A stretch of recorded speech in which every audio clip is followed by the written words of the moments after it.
teman-teman, terima kasih telah menonton konten video saya di dalam Akademi Vlog ini. Sebelum saya memasuki ke dalam inti pembahasan, yang dimana nanti akan membahas tentang teori pengambilan keputusan. Perkenalkan, nama saya Reza Diputra. Saya mahasiswa dari UM Surabaya dengan NIM 2021 1221 136.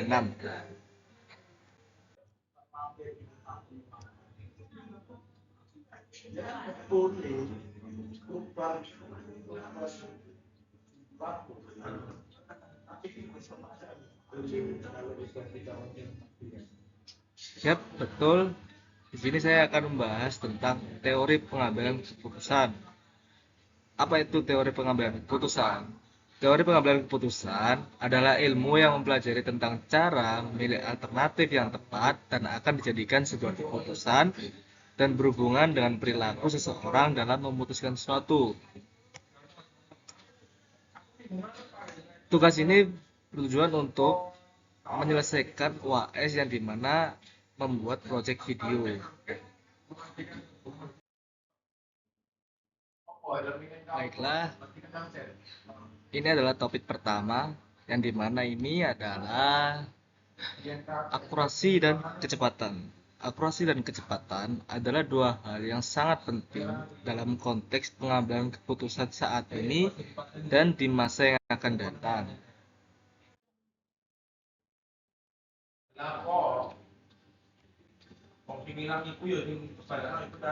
Ada 3 poin yang akan saya bahas pada hari ini. Karena apa? Karena akurasi dan kecepatan dalam pengambilan keputusan menjadi krusial dalam dunia bisnis modern. Karena yang pertama, kompetisi yang ketat, kecepatan dalam respon perubahan pasar dapat memberikan keunggulan kompetitif. Jadi kita itu harus melakukan kompetisi yang dimana itu harus kompleks dan ketat, jadi tidak ada celah dimanapun itu. Karena jika kita melakukan kompetisi yang ketat, kita bisa memberikan keunggulan pada diri kita sendiri. Terus untuk yang kedua adalah data driven decision making, yang dimana dia berperan dalam menganalisis data, membantu dalam membuat keputusan yang tepat. Jadi kita mengumpulkan data dengan beberapa hal-hal yang kita telah kumpulkan agar bisa merespon dengan cepat perubahan pasar yang akan terjadi. Jadi itu yang sangat krusial di era modern ini ya. Terus yang ketiga, ada teknologi. Kemajuan teknologi memungkinkan akses informasi dan analisis data secara real time. Jadi kita harus paham apa itu teknologi dan bagaimana cara memanfaatkan teknologi itu agar kita selalu mendapatkan informasi dan bisa menganalisis data secara real time.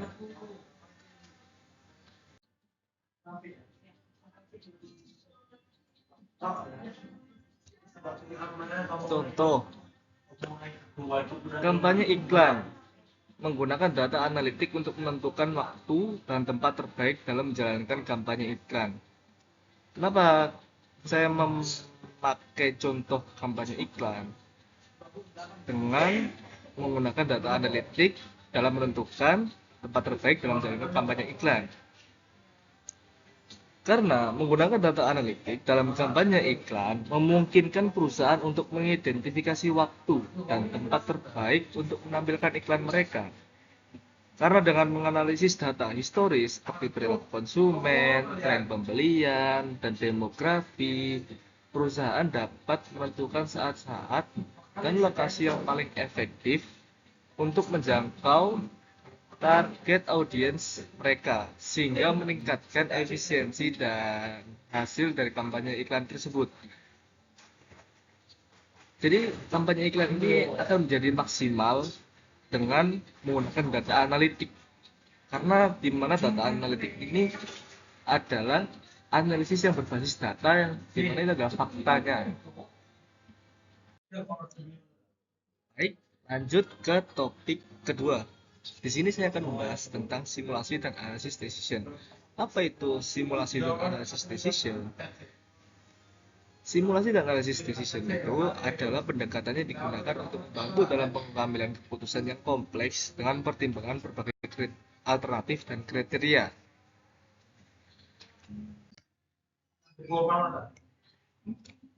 Di sini saya akan uh, mensimulasikan produk yang akan saya iklankan, yaitu smartphone baru. Ada 4 alternatif media yang bisa saya gunakan, yaitu yang pertama media sosial yang terdiri dari Instagram, Facebook, TikTok, dan lain-lain. Yang kedua, saya bisa menggunakan acara televisi. Untuk yang ketiga, saya bisa menggunakan iklan online atau Google Ads, Facebook Ads juga bisa.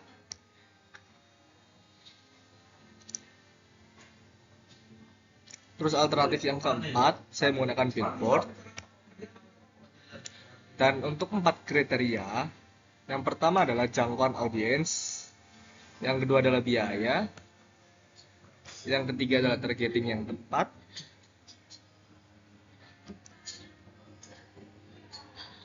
serta yang terakhir atau yang keempat, kecepatan respons dalam efektivitas iklan dalam waktu singkat.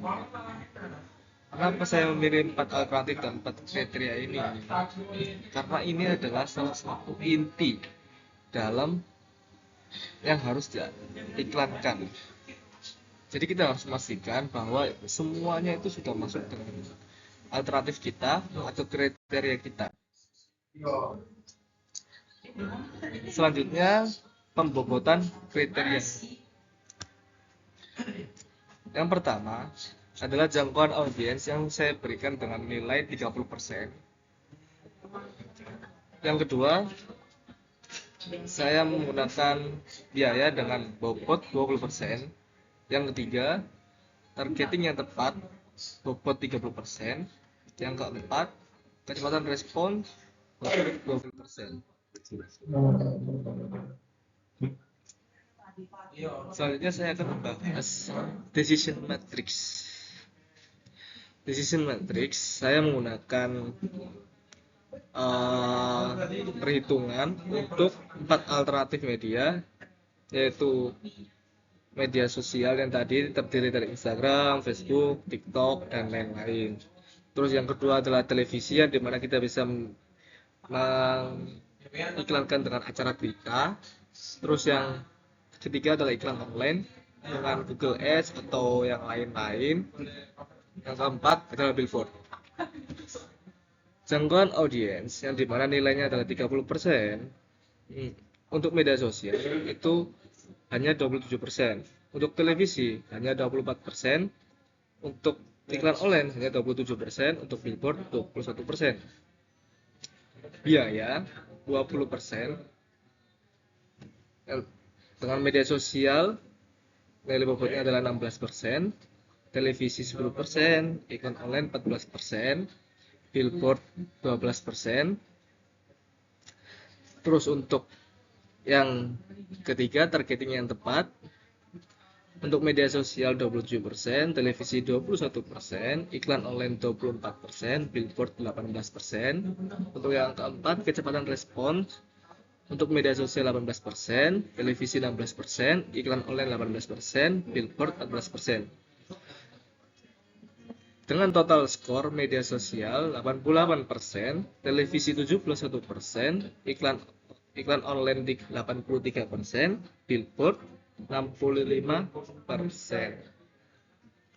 Di sini kita bisa lihat ya, total skor yang paling tertinggi adalah media sosial.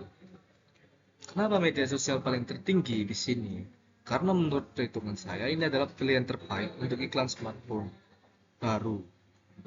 Karena memungkinkan penargetan audiens yang tepat, meningkatkan interaksi pengguna, menampilkan konten visual yang menarik, memanfaatkan pengaruh influencer, dan menyediakan data analitik untuk mengoptimalkan kinerja iklan.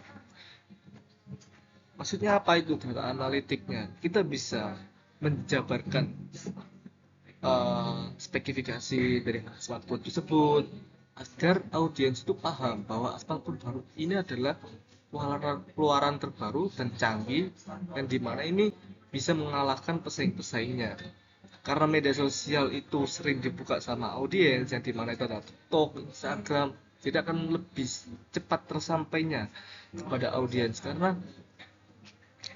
pasti audiens itu pasti memegang HP yang dimana dia selalu scroll media sosial, entah itu Instagram, entah itu TikTok, entah itu Facebook, masih di antara salah satu tersebut. Jadi media sosial adalah pilihan terbaik yang bisa saya simpulkan dalam decision matrix ini. Selanjutnya, topik yang ketiga, saya akan membahas tentang penggunaan teknologi untuk mengurangi bias.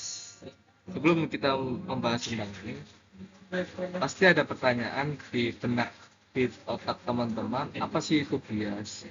Bias adalah asumsi atau keyakinan irasional. Jadi bias itu akan mempengaruhi kemampuan untuk mengambil keputusan berdasarkan fakta dan bukti. Itu adalah pengertian bias.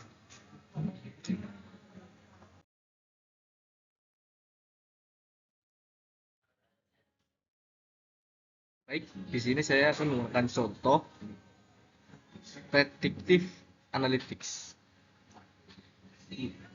yang memanfaatkan mesin learning untuk memprediksi perilaku konsumen berdasarkan data historis, sehingga keputusan pemasaran lebih berbasis data daripada intuisi. Kenapa saya menggunakan predictive analytics?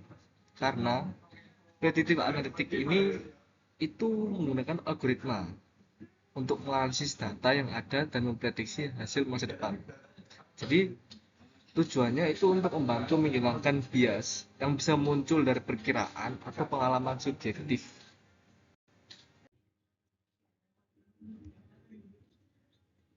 Selanjutnya, topik keempat yang berjudul memperkirakan probabilitas keberhasilan peluncuran produk baru di pasar yang kompetitif. Jadi kita sebagai um, pemilik sebuah produk, bagaimana cara kita untuk memperkirakan probabilitas keberhasilan peluncuran produk baru yang dimana pasar itu kompetitif itu, teman-teman. Di sini saya menggunakan pengembangan model prediktif, dan dimana ini ada terdiri 3 poin.